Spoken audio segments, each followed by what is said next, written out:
مريومة هي بالله حلوة أمنتك. انا هون في سوريا حبيبي، في عندنا مسلمين هون بسوريا؟ وصحابك؟ عندنا عدد كويس بنات وشباب. والشباب المثليين في حدا منهم ممثلين؟ ترى أنت هيك بتوفر علينا جهد إذا في. لا هلا في ممثل يشك فيه، بس انا ما بحب اذكره. انا لا يمكن اني اعاشر بنت او صادق بنت اذا ما كانت قمر.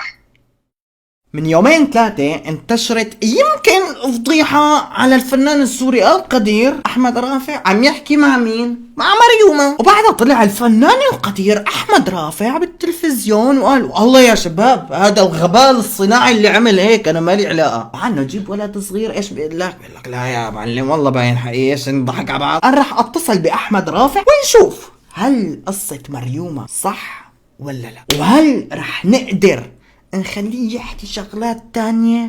الله يعافي قلبك حبيبي. الله يسلمك استاذ احمد رافع، ما هيك؟ نعم حبيبي. الله يسلمك. انا لين بس اهلا وسهلا عن سليم. استاذ في شوية اصوات حواليتك، ممكن بس تقعد لحالك شوي لاني ما عم بسمع. طيب دقيقة رح اقوم دقيقتين. يلا بس استاذ انا اول شيء اخذت رقمك من الاستاذ انا صديقة له، فيك تتأكد من هيدا الشيء؟ هذا خواجة، هذا الزلمة. ايوه استاذ كتير محترم، كتر خيره، كتير عم يساعدني. خواجة صحيح، خواجة واكابر كتير حبيبتي. صحيح، كتير عم يساعدني باني اضبط العمل. طبعا انا القسم العربي في بريطانيا شركة. حاليا في عنا على الطاولة مسلسل سوري. ايه نحن جايين على بلد سوري، فمش ظابطة ابدا نجيب كادر الممثلين كلهم من برا. صح، ايوه تماما، فلازم يكون في حدا من البيئة نفسها. اي وطنيتك حبيبتي، اي وطنيتك. ايوه شكرا لك. انا عندي شركة انتاج عمرها 38 سنة اسمها رافع الانتاج الفني. والله اشتغلت للكويت، اشتغلت لتيسير فهمي للقاهرة، اشتغلت للجزائر، اشتغلت لعمان، اشتغلت للامارات، اشتغلت لعبد الحسين عبد الرضا النجم الكويتي الله يرحمه. الله يرحمه. واشتغلت للبنان. امين يا رب حبيبتي. لين بس سؤال. ايه تفضل حبيبتي، انت بالشام؟ لا والله انا في بريطانيا استاذ، انا قلت لك بحياتي ما جيت على الشام.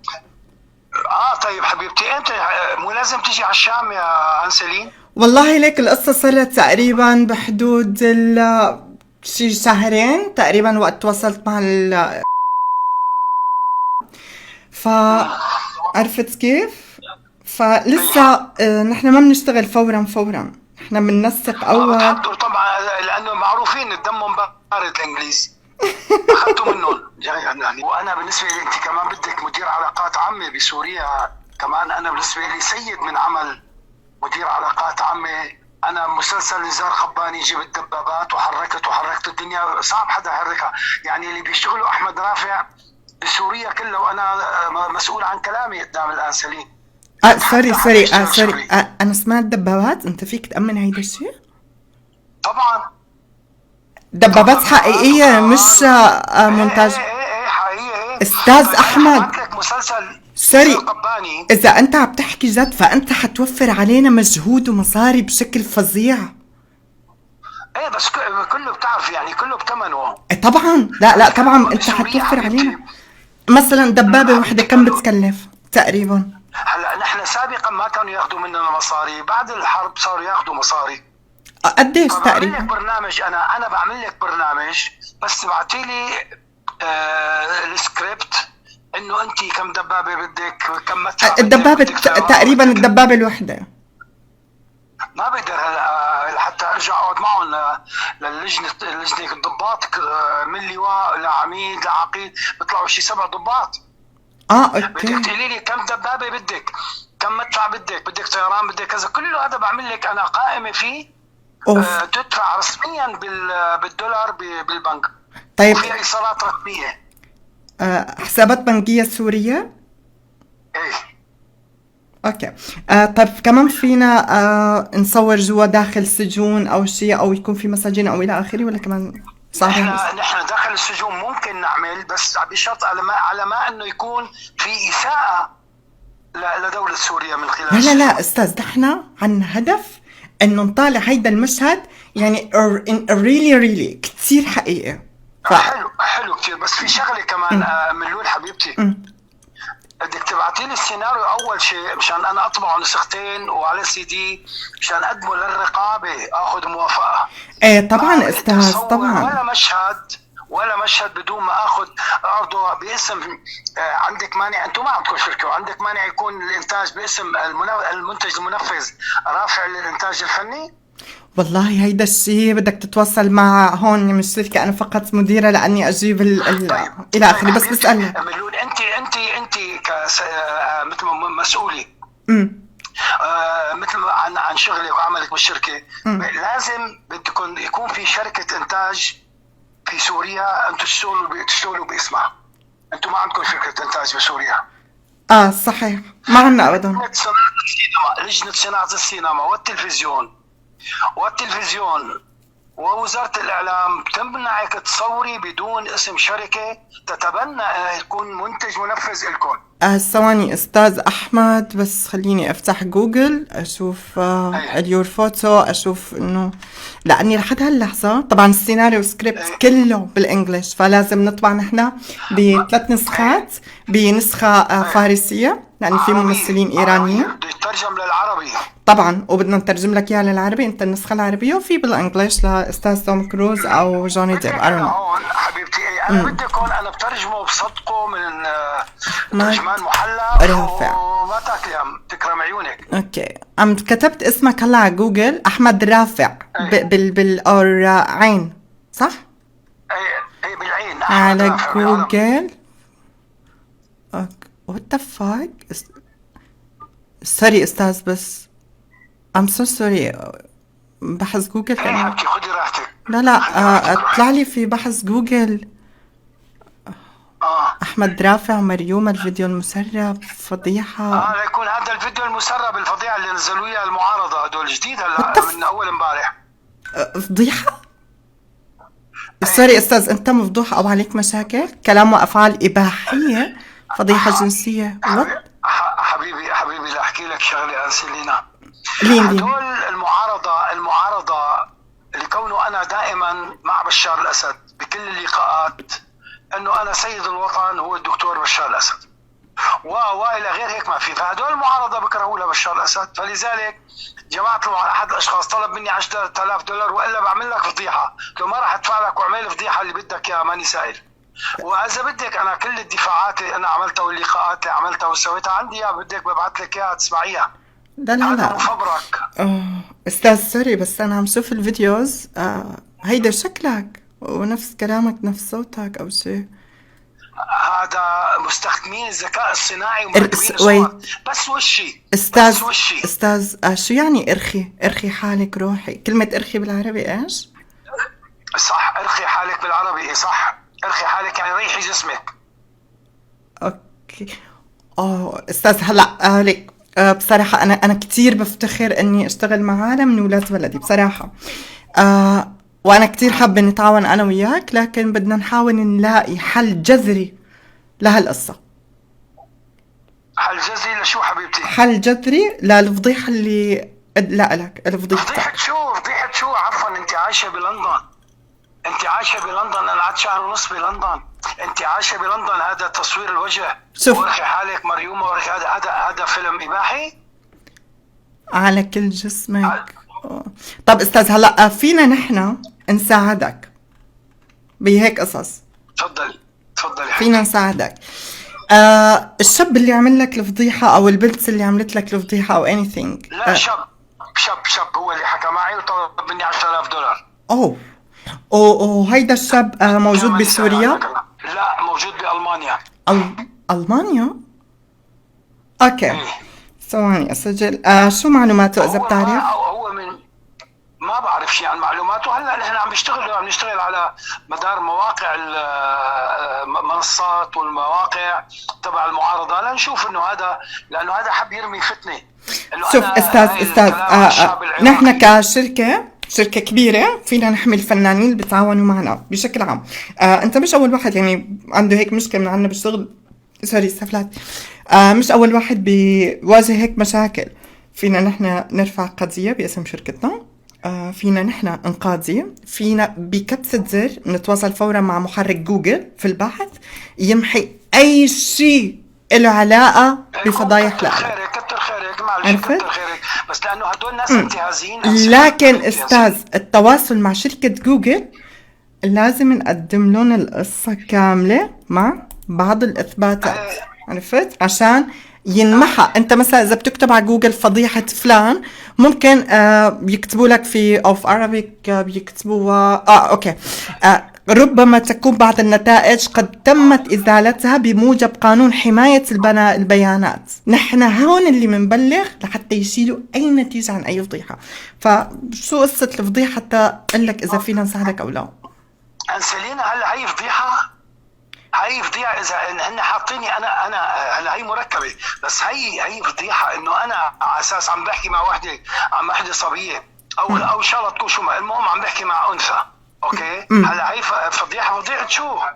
هلا بغض النظر استاذ انا كوحده يعني عايشه ببريطانيا هيدا الشيء حقك يعني عادي. يسلم روحي اللي بيفهم. انت سوري منك يعني باين عليك عمرك 35 40 سنه يعني الرجال انت.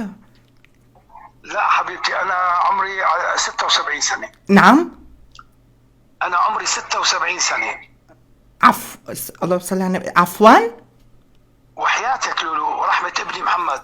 استاذ سوري انت باين عليك 40 انكترت ما شاء الله. انا هلا حصور لك حالي هلا انا هون بالمطعم، حبعت لك الصوره هي انا. اوكي فضيحة ايش؟ لا ما في فضيحة. رايح يصور لي حاله. ليك الصور ليك كيف ظبط لي حاله. تمام وين ليك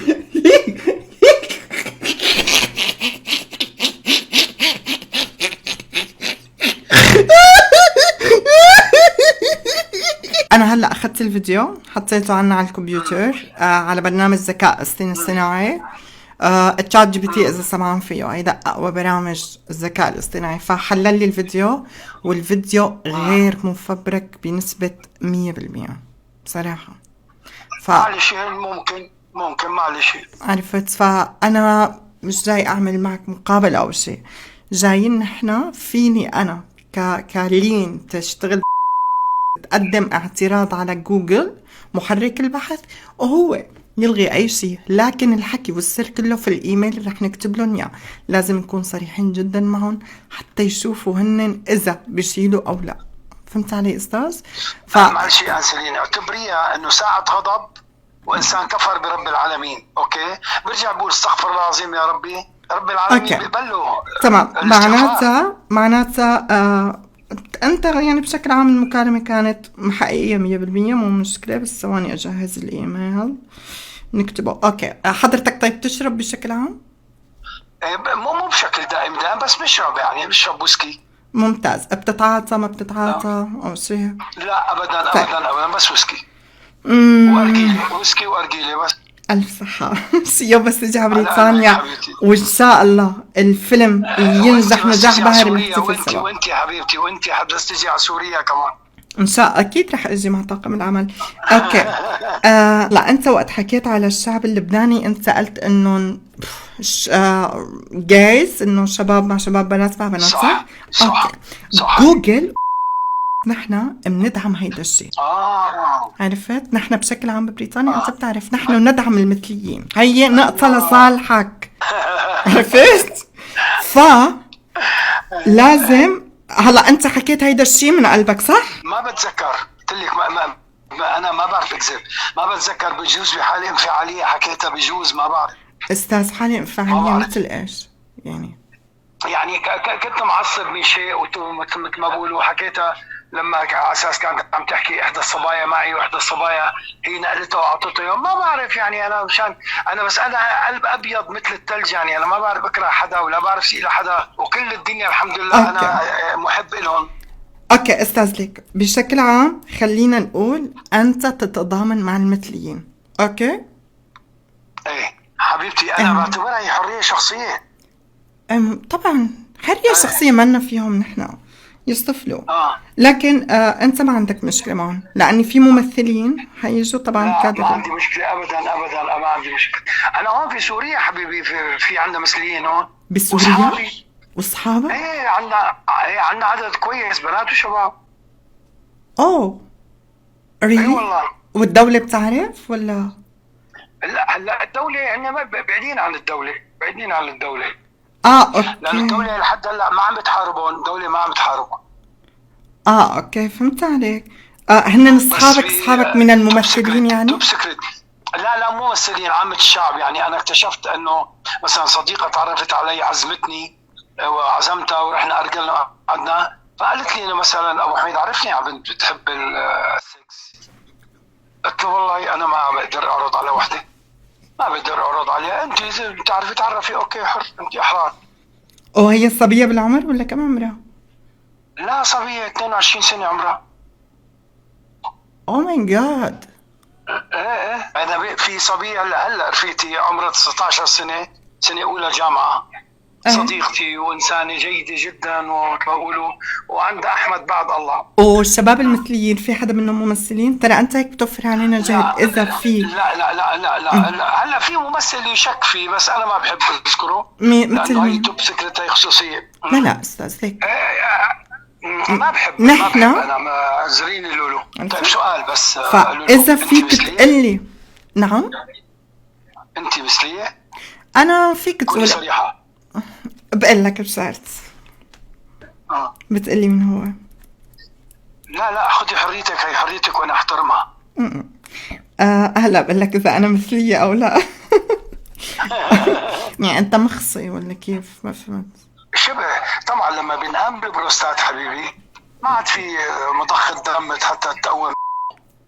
هلا بيقوم مضخ البروستات بضخ دم على عروق مشان يقوم، وبتضل ضخ دم ومسكرة. مدام تضخ الدم موجود ضمن بيضل قايم. فلما بيجي الانسان العضله تبع البروستات ترتخي برجع بتنشط بعد شوي. فلذلك انا مشان احطك بالصوره، انا صار لي كم سنه وضعي يختلف عن وضعي السابق، وراضي بحالي وراضي بامري وبحمد الله وبشكره يا حبيبتي. اوكي يعني البروستات بشكل عام بالعامية بيقولوا عليها مخصي. انت مخصي؟ ايه هيك شيء بيجوز بيقولوا مخصي، ما بعرف. اوكي. فانا ما اتفكر معناتها عندي سؤال اتفكر استاذ. بالرومانسيه. اوكي يعني الفيديو اللي انتشر لك بس كانت احاسيس وقلب ومشاعر، مش انك عم بتمارس. لا حياتي لا. اوكي هلا فهمت. بس مجرد مشاعر، ناقصك حنان، ناقصك كذا. بس استمتع، رومانسيه. اوكي. والسؤال استاذ، مريومة هي بالله حلوة امنتك لحتى انها تستاهل واحد يعني مثلك؟ احكي لك هلا الشغله، البنت اللي عم اتذكرها انا هذا زمان، هذا الفيديو من فتره كذا شهر. اي ما عم بتذكر انا انه هي، بس انا بحب اني اقول لك شغله لولو، انا لا يمكن اني اعاشر بنت او صادق بنت اذا ما كانت قمر. يعني كانت مريومة احلى مني. انت ما في احلى منك سبحان الذي خلقك. لولو انا بالنسبه لي شفت جمال لحتى اكتفيت. اوكي. كنت في راتب وجمال، اثنين شفتهم مع بعض. نيالا مريومة لكان. لا راحت، ما عدنا شفناه ولا شافتنا المخلوق. اذا كان اللي ببالي ما بعرف اذا كان اسمه مريومة ولا ما بتذكر، يعني لانه الحادثة قديمة كثير. اوكي بس خلص خليك انت استاذ عم تقول على السوشيال ميديا وهيك انه ذكاء اصطناعي وضل كذب الخبر. ما لي شيء. هو انا لك يا عمري لا لك شيء، حتى لو كان كامل عم انا عم صور اوكي ماشي، شو نوع على فيني؟ ليش سموها فضيحه؟ مشان شو عم تسموها فضيحه؟ هي خصوصيتي انا، انتم مخترقين خصوصيتي ولازم انا حاسبكم. قلت لك استاذ يا ريت الكل يفكر مثلك. تقبر يا قلبي ان شاء الله. دير بالك حالك استاذ. ان شاء الله ربي يطول عمرك، دخيلك انت وكيلوتك. ام سو سوري استاذ احمد، بس شكله الانترنت من عندك فصل او شيء. I don't know. على كل حال استاذ احمد، انا سهرانه لوجه الصبح، لسه بعد شي 9 ساعات 10 ساعات بنام قبل ما اخلص تطبيق سكريبت واعمل قصص كثير، فسهرانه. على كل حال شباب، علق عنده النت. اتمنى تكونوا استمتعتوا وعرفتوا انه مريومه كانت حلوه، لان الفنان احمد رافع ما بيحكي غير مع الحلوات. شوفكم خير، ضلوا بخير، سلام.